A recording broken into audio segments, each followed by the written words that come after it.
The path of mastery is not first walked with the feet, it is walked with the mind. Before a warrior ever throws a punch, before a monk ever sits in meditation, before a person ever changes their life, there is a decision made within the mind. Everything begins within. Your body does not wake up at 5 a.m., your mind does. Your body does not choose to endure discomfort, pain, fatigue. Your mind decides to stay while others run away. This is why I say, train the mind, and the body will follow. In Shaolin tradition, we do not separate the physical from the mental. A powerful body is useless without a focused mind. A disciplined mind will build an unshakable body. But how do we train the mind? We train it with consistency, with discipline, with awareness. When distractions arise, return to focus. When comfort calls, return to purpose. When doubt whispers, return to stillness. Every day you make choices, and every choice is a vote for the person you are becoming. Train your mind to choose clarity over confusion, action over delay, discipline over comfort. Then you will find your body will obey. It will become stronger, faster, more resilient, not because of external motivation, but because of internal command. Your thoughts shape your posture. Your beliefs shape your endurance. Your focus sharpens your movement. So train your mind like a monk. Lead your body like a warrior. And remember, the body is a reflection, the mind is the master. In every journey of self-cultivation, it is essential to understand the hierarchy of influence. The mind leads, and the body follows. Most people try to change their lives by forcing the body, forcing habits, forcing routines, forcing results. But this is like trying to move the branches of a tree without addressing its roots. The mind is the root. It is the command center. Every action, every movement, every bodily response is first born in the form of a thought, an intention, or a belief. If you do not tend to the quality of those thoughts, you will forever be reacting instead of acting. A person may lift weights, run miles, practice techniques, but without mental alignment, all of this becomes mechanical, and eventually motivation fades. When the body is tired and sore, only the mind can command it to continue. That is why the mind must be trained before anything else. When a practitioner enters the Shaolin temple, we do not immediately teach physical combat. We begin with stillness, standing meditations, breath awareness, observation of the self. Why? Because if your mind cannot stay still in silence, it will not stay still in chaos. In this modern world, people chase complexity, multitasking, stimulation, but their minds are scattered, fragmented. How can one expect to move with power and precision in the outer world when they have no stability in their inner world? Training the mind is about creating a space within that is undisturbed by distractions and unmoved by emotions. It is about reclaiming the steering wheel of your life. When you master that internal environment, the body becomes an obedient servant. If the mind says rise, the body rises. If the mind says endure, the body endures. But if the mind is weak, the body will always find excuses. It will always choose the path of least resistance. There is a saying in our tradition, where the mind goes, energy flows. This is not just poetic language, it is experiential truth. Your body responds to the mental images and commands you feed it every day. If your mind is filled with doubt, your posture will collapse. If your mind is filled with fear, your breath will become shallow. If your mind is filled with confusion, your movements will lose rhythm. But if your mind is clear, the body becomes sharp. If your mind is calm, the body moves with grace. If your mind is strong, the body becomes unshakable. This is why internal clarity must come before external performance. We do not condition the body to impress others. We condition it to serve the clarity of the mind, because in battle, in hardship, in pain, the untrained mind panics and the body follows into chaos. The trained mind observes, calculates and acts, and the body follows into harmony. To train the mind is not to suppress emotions or deny weakness. It is to become aware of what arises without becoming enslaved by it. Every time you sit in stillness and return to the breath, you are training the mind to observe rather than react. Every time you resist distraction and stay with your intention, you are strengthening the mental muscle of discipline. Over time, the body begins to trust the mind. It stops resisting difficult training. It stops craving comfort. It begins to adapt to the higher standard being set by your consciousness.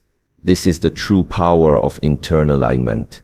When your thoughts, your emotions, your actions, and your physical responses are all moving in the same direction, that is when real transformation occurs. Not because you forced your body, but because you led it, like a wise master leading a loyal student. First command the mind, then command the body.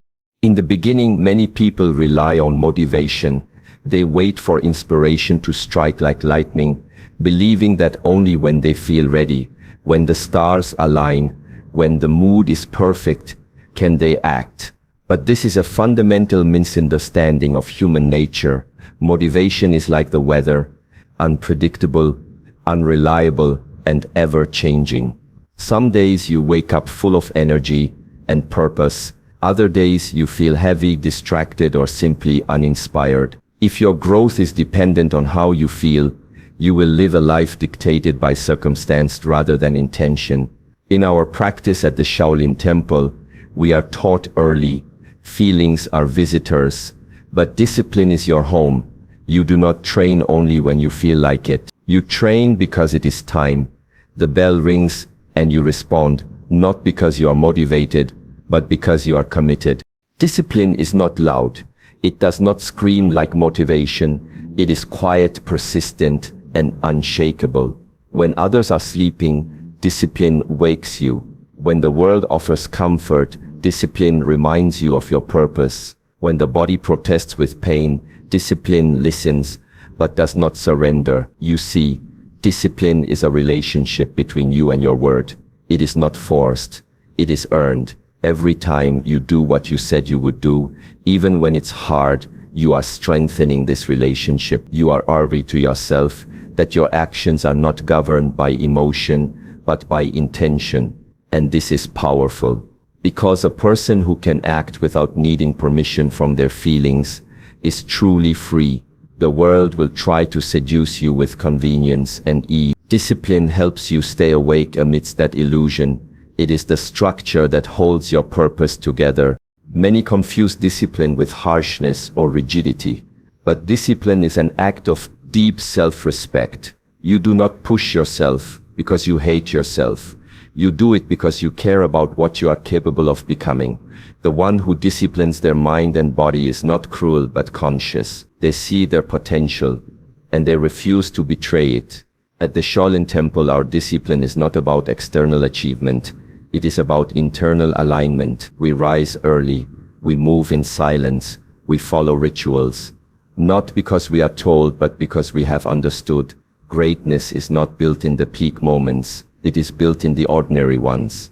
In the spaces where no one is watching. In the repetitions when the world is quiet. Motivation might get you started, but only discipline carries you through the valleys of boredom, pain, and resistance.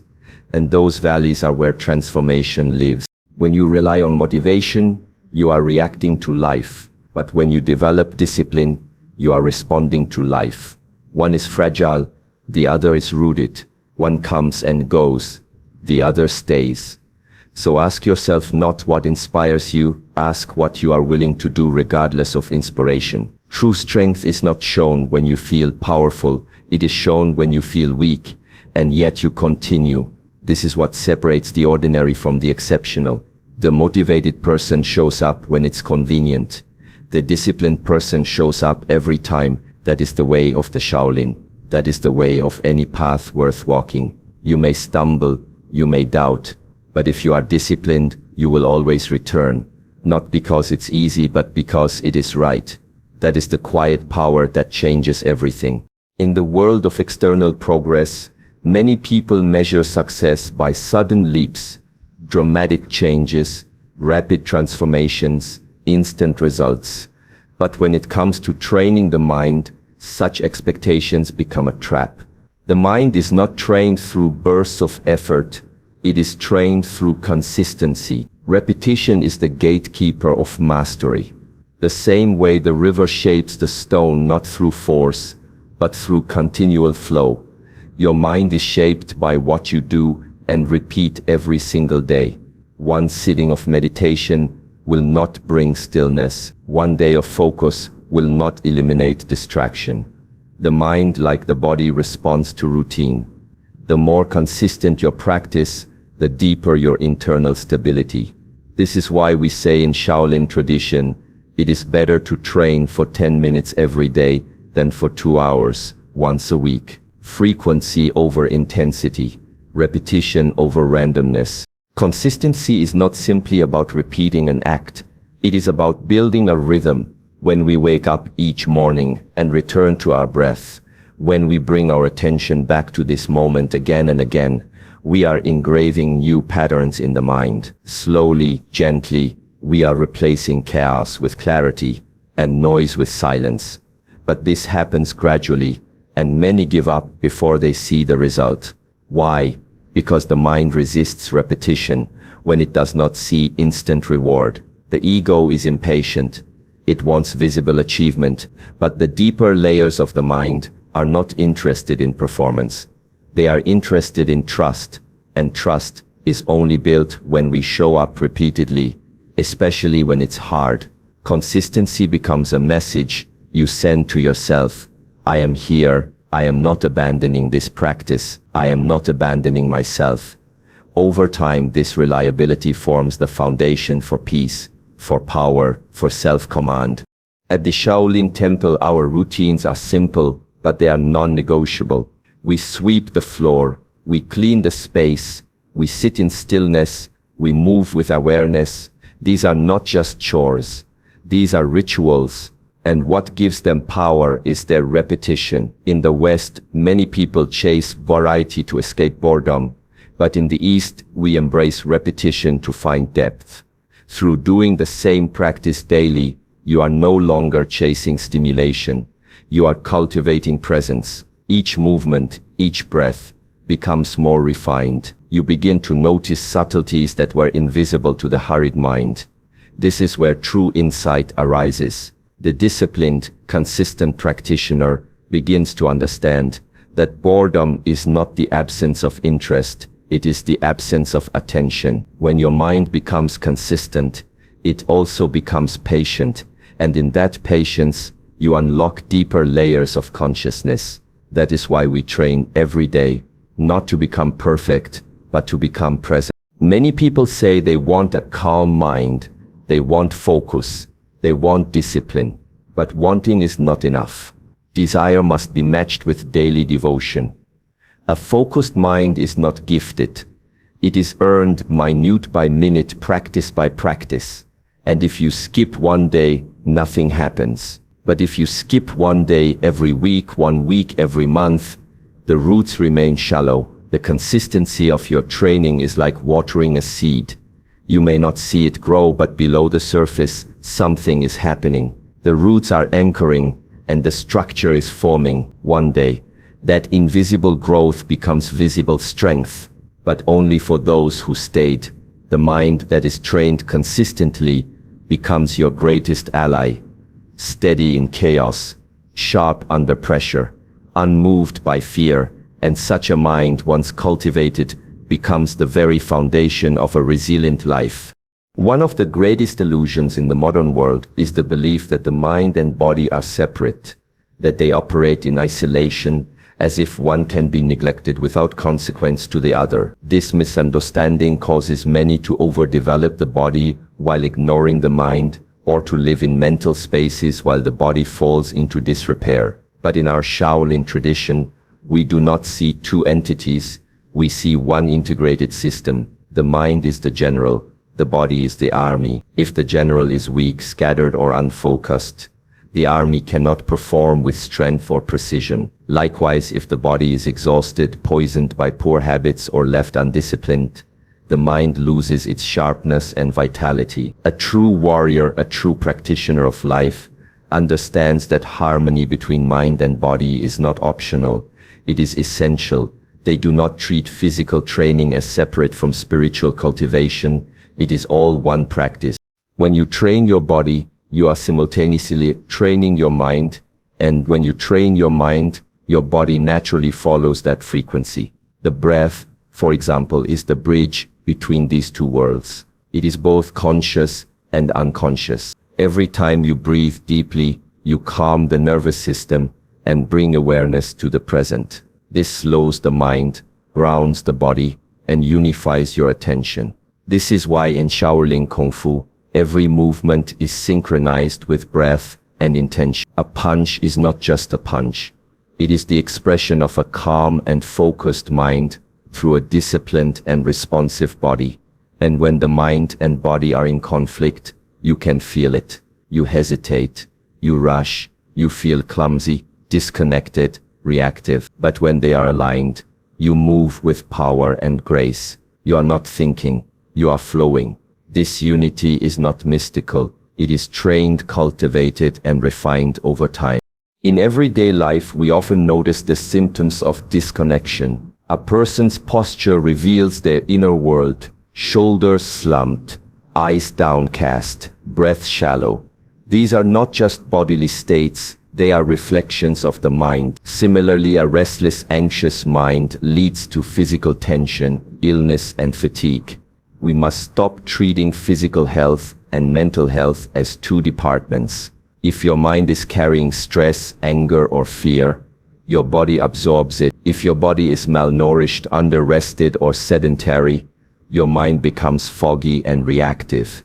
The ancient masters knew this. That is why physical training was never merely for fitness. It was a spiritual discipline. To carry your body with awareness is to respect the temple that houses your mind. To sit with your mind in silence is to cleanse the space that guides your body. The harmony of the two is not just balance, it is wholeness. And what happens when this integration is achieved? When the mind no longer fights the body, and the body no longer resists the mind, you enter a different state of being, one of clarity, one of strength, one of presence. You no longer train just to look strong. You train to be whole. Every step becomes a meditation. Every repetition becomes a statement. I am here, I am one. The split that once existed dissolves. You are no longer managing two systems. You are expressing one truth through two forms. This is the wisdom we carry in the Shaolin path. The monk who sits in stillness and the warrior who trains in motion are not two different people. They are two expressions of the same inner harmony. And the key to that harmony is remembering that your mind is not just in your head. It is in your breath, your stance, your actions. Train both, and you will find that true strength is not force. It is unity. The world outside of you is a mirror, not a master. Many people spend their lives attempting to fix external circumstances, trying to control people, situations, or events, all the while ignoring the one space they can truly command, their inner world. If your mind is chaotic, you will experience a chaotic life, even in peaceful surroundings. If your thoughts are negative, no amount of external success will bring peace. You may build wealth, status, or reputation, but still feel empty. Why? Because the origin of your experience is not outside, it is within. The Shaolin Temple, we are taught early, if the mind is agitated, even paradise will feel like prison. But if the mind is still, even prison can become a place of growth. This is not a metaphor, it is a lived reality. True power begins not in how you shape your circumstances, but in how you shape your perception, your response, your inner terrain. The modern world has mastered the art of distraction, but forgotten the path of reflection. We look outward for validation, for solutions, for happiness. But the deeper wisdom lies in turning inward. Mastery of the inner world means learning to observe your thoughts without becoming trapped by them. It means feeling emotions without being dominated by them. It means building a state of presence so stable that no matter what happens externally, success, failure, conflict, loss, your core remains unmoved. This inner mastery is not avoidance, it is awareness. It is the ability to act from clarity rather than react from confusion. When you master the mind, you begin to shape your outer life with precision. You no longer operate from fear or impulse. Your decisions become aligned with purpose, not pressure. And as your actions change, your outcomes follow. That is the unseen law. Outer transformation begins with inner discipline. At the core of every martial artist, monk, or mindful human being is a trained inner space, a space where thoughts are not scattered, but centered. It is not about being perfect.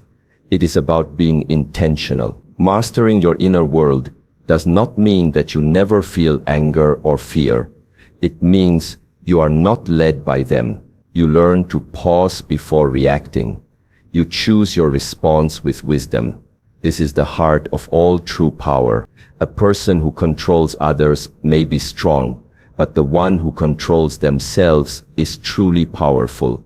The Shaolin path is not about dominating others. It is about dominating the lower tendencies of your own nature: laziness, ego, doubt, envy. These are the true opponents, and they all live inside. By confronting and training these aspects of yourself, your outer world begins to change, not through force, but through alignment. As within, so without. When your inner world is mastered, you become grounded, and from that ground, you can build anything. Relationships improve, because you no longer demand others to fix your emotions. Work becomes purposeful, because you are no longer chasing success for identity. Health improves, because you are no longer at war with your body. You begin to live in harmony, not in resistance. And this harmony radiates outward. People feel your presence. Your words carry weight. Your actions have clarity. This is not the result of external tools. It is the fruit of internal cultivation. The journey inward is not easy. It requires courage, patience, and honesty. But once that inner ground is firm, the outer world bends to meet it, not through luck, but through resonance. This is what we mean when we say, master the inner world, and the outer world will follow. Because everything you touch will carry the signature of who you have become within. If the mind is unfocused, the body will wander. If the mind is restless, the body will collapse. But if the mind is calm, the body becomes still. If the mind is clear, the body becomes precise.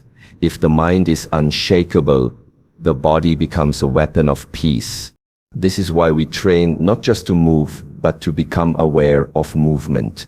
Not just to act, but to act with purpose. Not just to survive, but to awaken. Many search for shortcuts, but there is no shortcut to self-mastery. The breath must be returned. The practice must be repeated. The stillness must be respected. The mind must be trained, again and again and again. And slowly the fog will lift, the body will align, and you will realize you are no longer a victim of life. You are a participant. You are responsible. You are ready. Because when the mind leads, the body follows. And when both are in harmony, you become unstoppable.